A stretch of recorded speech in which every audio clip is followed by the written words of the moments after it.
Welcome, my friends. So glad you're here. Okay, this one is specifically for my subscribers or those who choose to subscribe because of this specific video. Sorry, I'm having a hard time speaking. So grab a chair, go for a walk. Let me be your walking companion. Go for a drive. I don't know. Do something relaxing, and I'm going to tap into this collective's energy, and we're going to see what is the most loud, urgent thing that we should work on right now. So, as you guys know, I'm not a medical professional. I don't help with emergencies, that type of stuff. If you need a doctor, go to a doctor. And I don't know, all the things. Just, I'm glad you're here. Okay. I wasn't able to tap in before to check and see where we need to start. So I'm going to take a sip. And right now I'm being led to this spirit animal card deck with the hair hanging out of it. So let's see what it says. I'm actually not being led to a card. I'm being led to the book, the little book guide.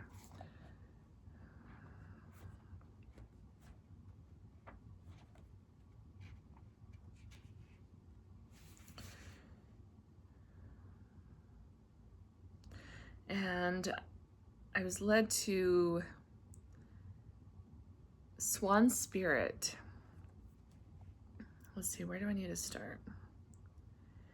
As you come to know yourself more intimately, so too will you come to better know others. So Swan Spirit asks you to go beyond the surface of what is happening between you and others and resist the temptation to judge by superficial appearances. The necessary work and patience involved may not be the best use of your energy. Have you seen the potential in someone and think that if you love and support them, they will become the person who knows you love them beyond all others?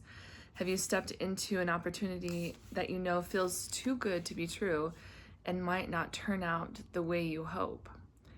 Now is not a time for selective, limited perception that can lead to misjudgment. Instead, this is a time for going deep and being honest about what you find as you explore the depths. Have no fear, for whatever you find below will help you love and understand yourself and others and make better choices. Can you sense Swan Spirit calling you to deep dive and resurface to choose again? Okay. So let me see, what is the specific message that we need to work on?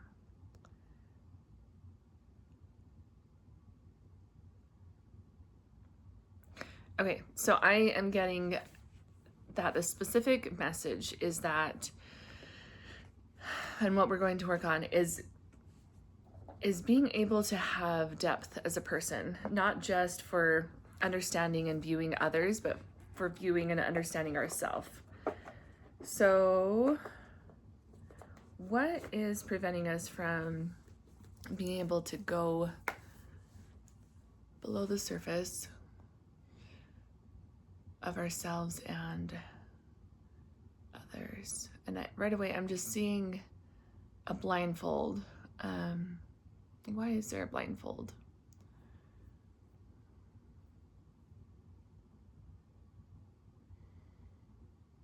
I am getting a disconnection. What is this disconnection?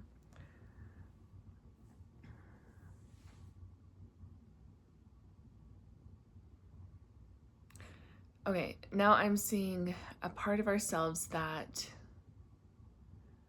it has to do with our brow chakra. And so, our third eye chakra, it has to do with like intuitive perception. And so I think, yeah, that's where we're going to begin. All right, what do we need to do to help remove any blocks in the third eye chakra having to do with being able to see others and ourselves below the surface?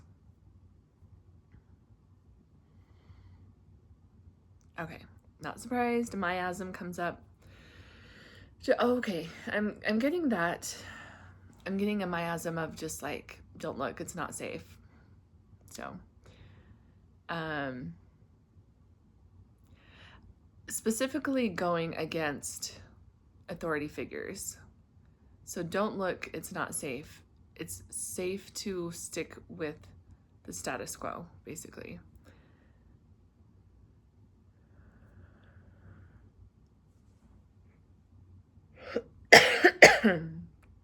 Okay, I'm getting an emotion of sadness, and that was like even before I was able to name it, something big was coming up. I could feel it. All right.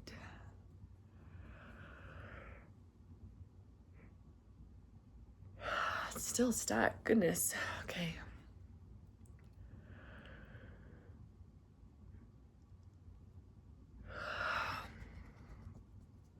Keep going. Help me out if you feel like you need to. Okay, just got this wave of shift and energy, kind of feeling woozy. Okay, that is cleared. What else do we need to do to help with this block?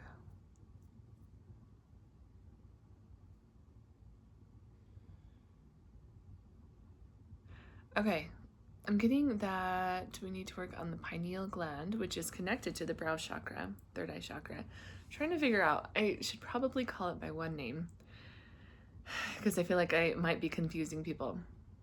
Maybe I'll just do third eye chakra. Okay.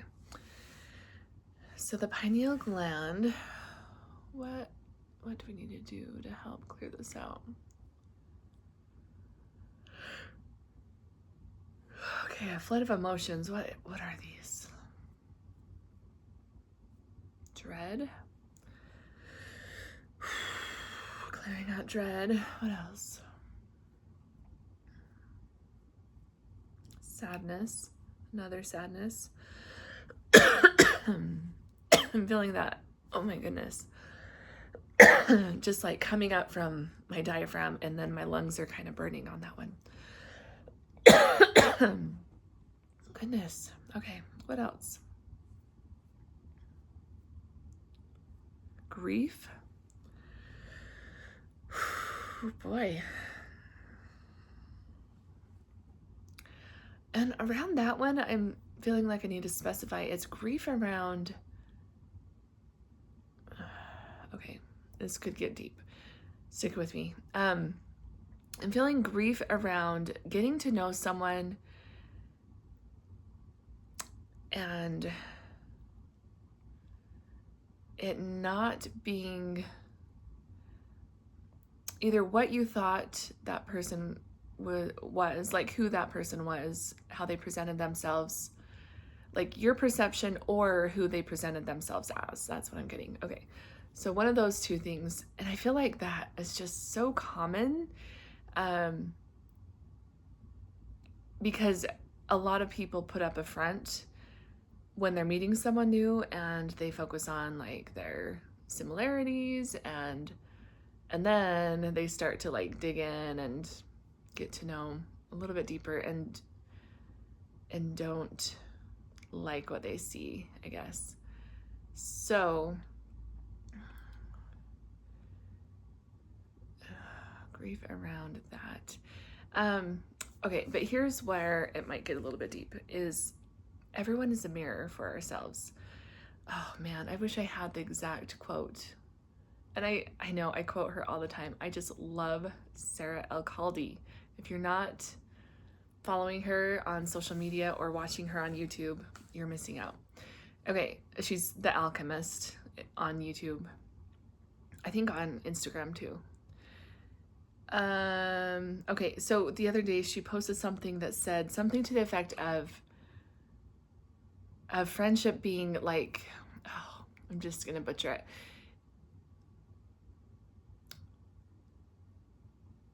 Friends are people who reflect what you like to see about yourself. Something to that effect. And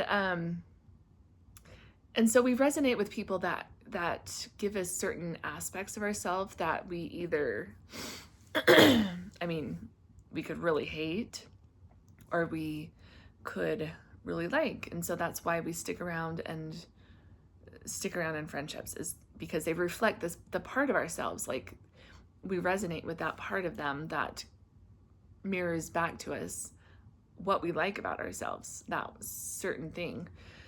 So I just want to be careful, because there are some instances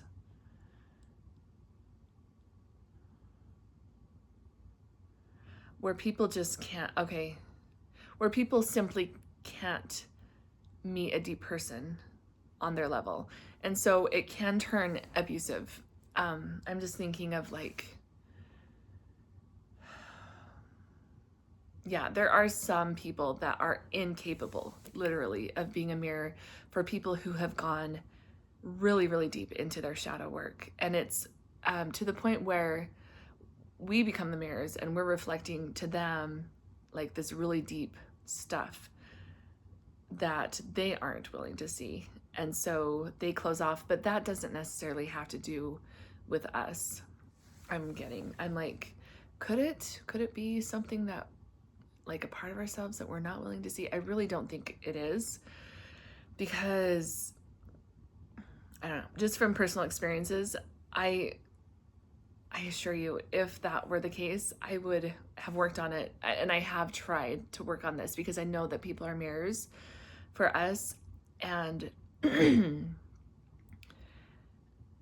people don't accept me for who I am the more work I do on myself.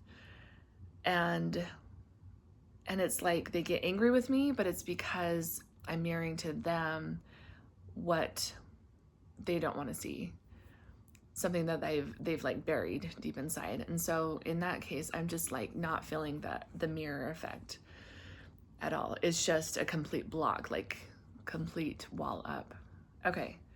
And there's a reason why I brought this up. Okay. So there are blocks that I'm getting that we need to remove in that specific situation where, like, I don't want to see certain aspects of myself or others. So that's what I'm getting from this group. I'm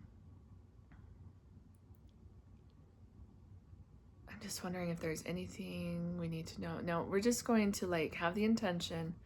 We're going to just like remove it brick by brick. And we're going to remind ourselves that it's safe to see our shadow, to see certain things that we've pushed aside or buried, or we are just going to trust. Okay, here's what we're going to do. We're going to put a system in place where we are going to be completely open to whatever is brought to us to show about ourselves that we need to work on. And so, but I know that sounds overwhelming, and I can feel the overwhelm already, like me saying that. So we're going to put a system in place that is going to make it so only the most, I don't know, accessible or urgent thing that needs to be addressed will come up one at a time. And we're going to have that intention. And because sometimes it can take weeks or months, even years sometimes. And so what happens is, like, if we set the intention, okay, what do I need to work on? What is this this block that is preventing me from seeing myself and others deeply? what is one thing that I can work on? And so we're going to set that intention, and we're going to ask the universe to send something over and over again that is just like a bite size, that we can just chew off just one thing at a time and digest it and work on it. And the universe is so patient with us, and so like, I really am just so amazed at the system God has set up for us, that like the universe will just keep placing something in front of us, and as a reminder, like, this is what will help you the most if you work on this. And so we're going to ask the universe to do that to us. We're going to trust that the most urgent or the most accessible, one or the other, thing that we can work on. Like this, it's kind of bugging me, so I gotta fix this. Okay, it's like out of alignment. So the most accessible or urgent thing is going to show up, and then we're going to work on that one thing until we're done with it, or maybe not completely done with it, but like done for now, and then have the intention for the next thing to come into our peripheral and even be placed right in front of us to be worked on. So that means just living intentionally and being willing to work on whatever is brought up for us to be worked on, right? And sometimes that can be scary, and I'm feeling some blocks having to do with that. So what is the fear around this? Setting this intention right now. Okay, more emotions. Horror, okay. Whew. What else?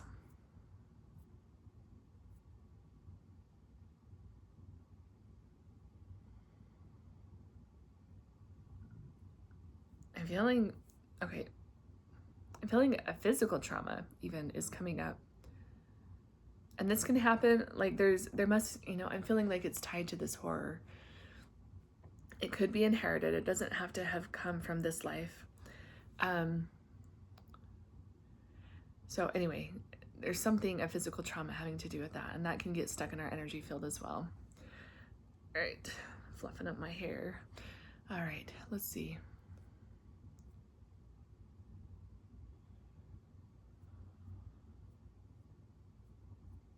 Self-abuse of like, what I'm getting is not feeling capable of working through the things. Okay, I want to emphasize this because this is how I've lived my life for like the last, 6 or 7 years, maybe longer. Whatever, the universe isn't going to place something in front of us without giving us a way to work through it. Okay, so I'm just like, again, I'm just simply amazed at the universe and how it works, and how the universe will just place something in front of me and then give me the answers. And then if you need to spend a little bit of time in meditation, to like really seek out what is God or the universe trying to tell me in this situation, and how do I work through this? You will get the answers. Please just trust that the answers will come. I feel like I can promise that to you. And like, of course, nothing is absolute, but just judging from my experience, this is something that is just so possible and amazing. Like, it's really, truly a miracle. I feel like that this is the way the universe works. We just have to pay attention to it, and we just have to ask the universe to work with us. Oh my gosh. What is that? All right. Oh my gosh, feeling burning in my lungs again. Okay. Still so much fear coming up, you guys, but just try this on for size. It doesn't have to be something you commit to. Okay, and I keep seeing 44, like on the minute when it turns something 44. And here's what I want to say is 44 has to do with protection and like protection that we can't see. So I just want to say the spirit world is rooting for you. The spirit world wants you to succeed, wants to give you answers, wants to help you work through things. And so I feel like that's important. So just trust, ask God to send you angels, extra energetic help, ancestors, whatever you want to ask for to help you in this experiment, okay? You guys, this is like a really deep fear I'm feeling. Oh gosh. Okay. I feel like for every session, I bring some books or cards with me that I feel led to. So this is, I don't know, so I'm a Pisces, and I hesitate sharing this with you. Oh, can you even see that? So Cosmo cards for Pisces. And it's 60 mini memos from your star sign to guide the day. And so I know not everybody's going to be a Pisces, but I feel like there's a message in this that is going to be helpful. I feel like I'm choking and can't breathe. Okay. Wow. Self-analysis without self-compassion is not going to get you anywhere. Be kind to yourself. Sorry, I missed something. Self-analysis without self-compassion is not going to get you anywhere good. I forgot the word good. Be kind to yourself. Oh, I love that so much. So let's start with self-compassion and remember to be kind to ourselves. Okay, there's a block to this self-compassion. What is it?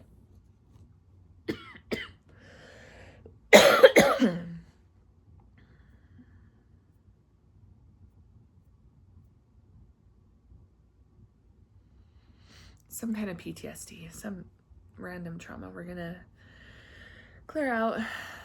What else? Despair.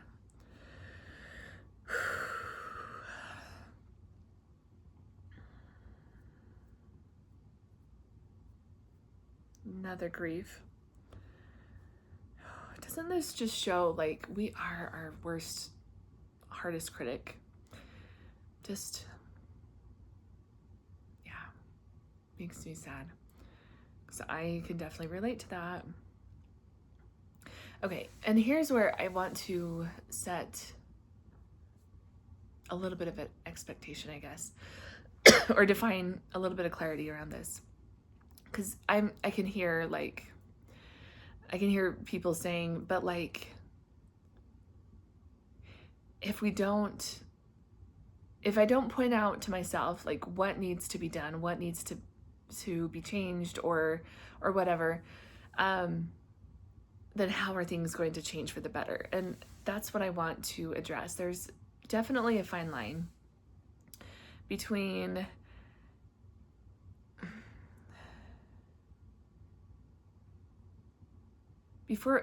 being hateful toward ourselves because of our downfalls and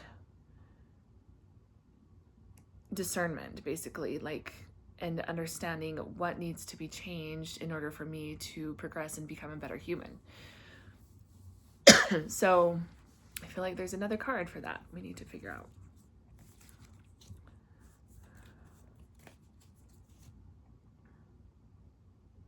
Okay, it says feeling overwhelmed.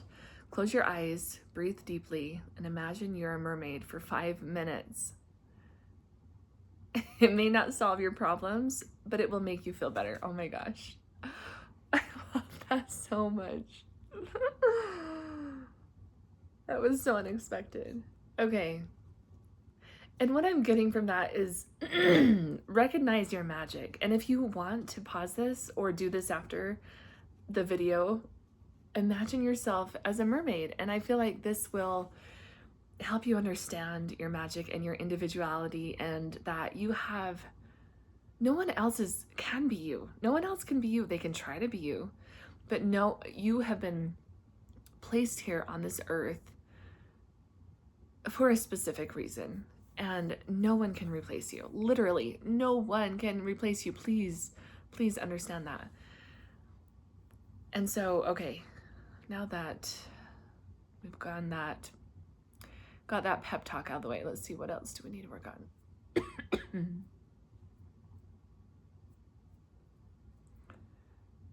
Yeah, I'm feeling an overwhelm, just like the card said.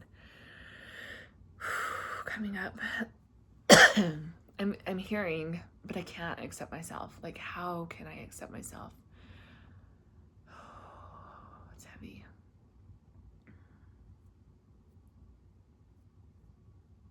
And I'm getting, this is a miasm, so we're going to clear out this miasm having to do with, like, no, like, this is against the rules. We cannot accept ourselves. Okay.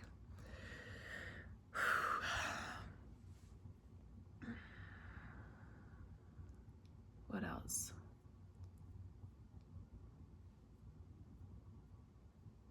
Chakra. Okay, solar plexus chakra, that makes sense. It's having to do with our individuality, who we are. Okay. What do we need to heal with this solar plexus?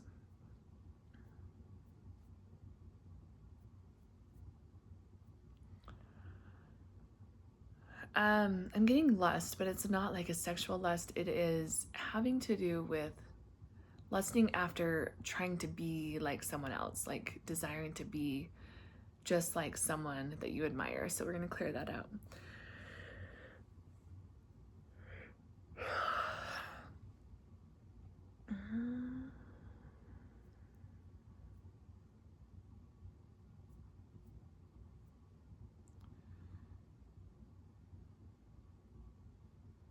PTSD around not being accepted as we are. Here's something that I feel like I need to, I just need another drink.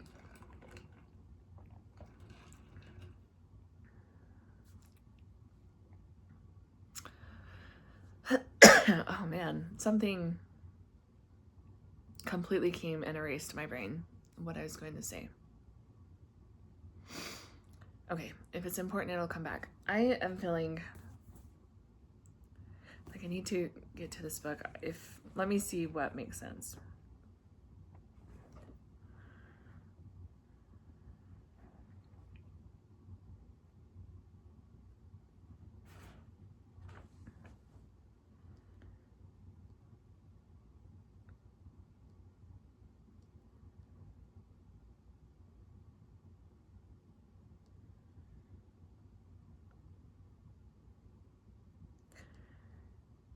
Okay.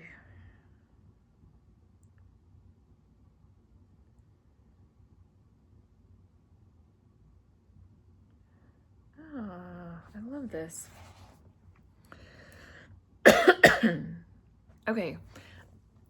To be honest, I've only kind of perused through this book. It's called Whole Brain Living by Jill Bolt Taylor. So I just remember seeing an interview about her. She had some kind of brain damage. I'm trying to remember if it had to have been an accident or maybe it was a stroke. I can't remember. But she basically became close to brain dead, and then like different parts of her brain came on one at a time. And if I remember right, there's 4 different parts of the brain. There's like 4 different characters in the brain. So I don't know. It's not really that important, her story, but I think her story was really important. That's why I bought the book. So it says, so this isn't going to apply 100%. Like, I'm going to skip a little bit of it because I don't know what a certain thing is that she's mentioning is. So life is a moving target, with change is the only constant. And then she says the brain huddle, which I don't know what it is. And so we're just going to kind of improvise a little bit. The brain huddle allows us to consciously shift away from our natural tendency to react on automatic and purposely take responsibility for who and how we want to be. Our circumstances are constantly changing, so choosing a static response to a moving target will inevitably result in failure. So here's what I'm feeling like we need to do is there's just like this kind of like staunchness having to do with like needing to be prepared for any kind of situation, or being like, I'm going to have this response in this situation, and and like I feel like that is why religion is just so attractive to people, is because it just gives us an answer of like of the unknown, how we're supposed to act and respond and things like this. So so what we need to do something to heal or like remove this staunchness around not being flexible in life and just going with the flow. Okay, here's the thing is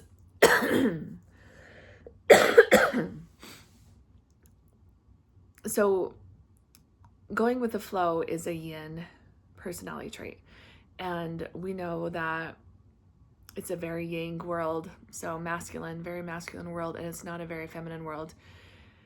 Going with the flow is a feminine trait that has been discouraged and kind of like shamed out of us, I guess I could say. Basically, that we're being told that we can't rely on our intuition, and I don't know. Like, I feel like I couldn't do these sessions without being in my very yin energy, because I just have to like trust that the next thing is going to come to me, and it does, and it just works out and it flows. And I just invite you to try on for size living that way of like not having to have structure and answer to every little thing, every little part of life.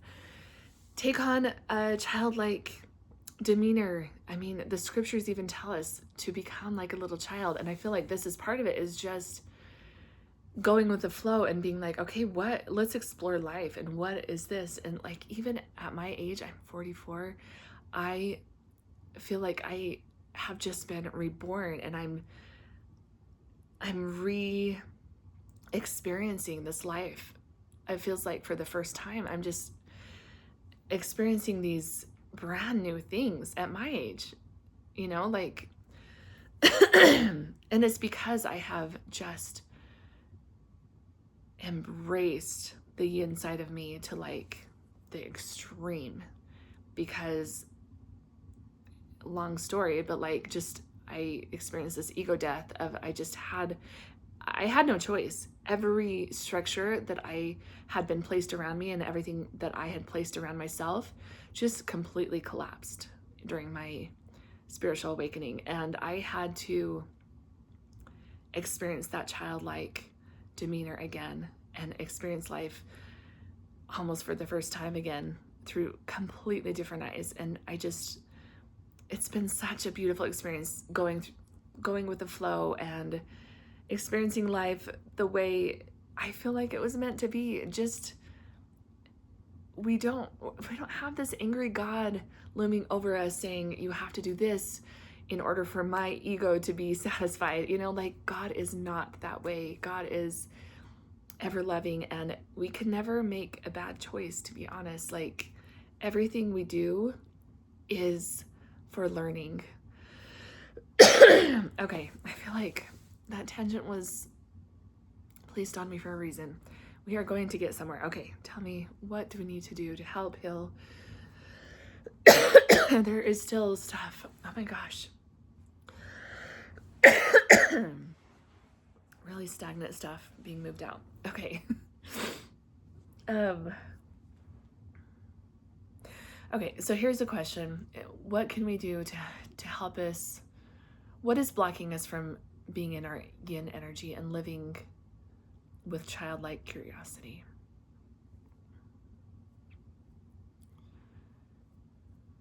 A feeling of hatred. I don't know.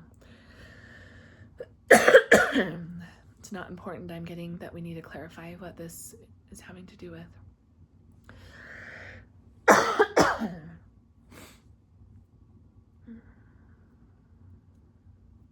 Okay, fragmentation. I knew that had to have been coming.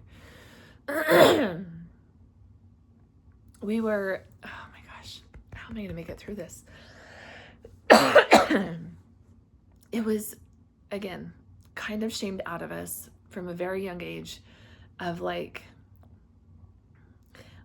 as a child, I'm just feeling this energy of, I can't trust myself. I can't trust, like, I feel like adults or older people kind of mocked us for exploring our intuition, for exploring different perceptions of reality that could have been accurate, because young children are very close to their gut and their intuition. But like, because of the other people's programming, it was kind of just like beaten out of us, this connection to our yin energy. So this is where we're going to end. I feel like we're just, sorry, I feel like this has been a little bit all over the place, but I do feel like it's important that, I don't know, it just felt needed, the things that I had to say that came to me. So we're going to take this basin, put all of our fragments into it. I'm going to witness all the fragments of this yin energy being broken off from us. We're going to imagine that being washed off, all the distortions or trauma being washed off from a young age. Okay, and we're going to raise it up to our current age with all of our life experiences. We're going to accept it into and reintegrate it into our highest self. I'm even getting that there's actually a lot of inherited stuff that's going to be part of this, for some people at least. It's a very generational thing, you guys, because of how heavy patriarchy has been in our society for so long. I'm just feeling like there's just this thread of like, okay, I'm feeling like we need to work on that. Okay, so integrating this. Just one last thing. I know I said that was the last thing, but this last thing has to do with it. And I'm just seeing this red thread going from generation to generation to generation to generation to generation of patriarchy and patriarchal programming. And I'm just going to pull that thread out and throw it away, because it's keeping all of these harmful structures in place. Okay, that is it. Thank you for being here with me. I hope you have an amazing day.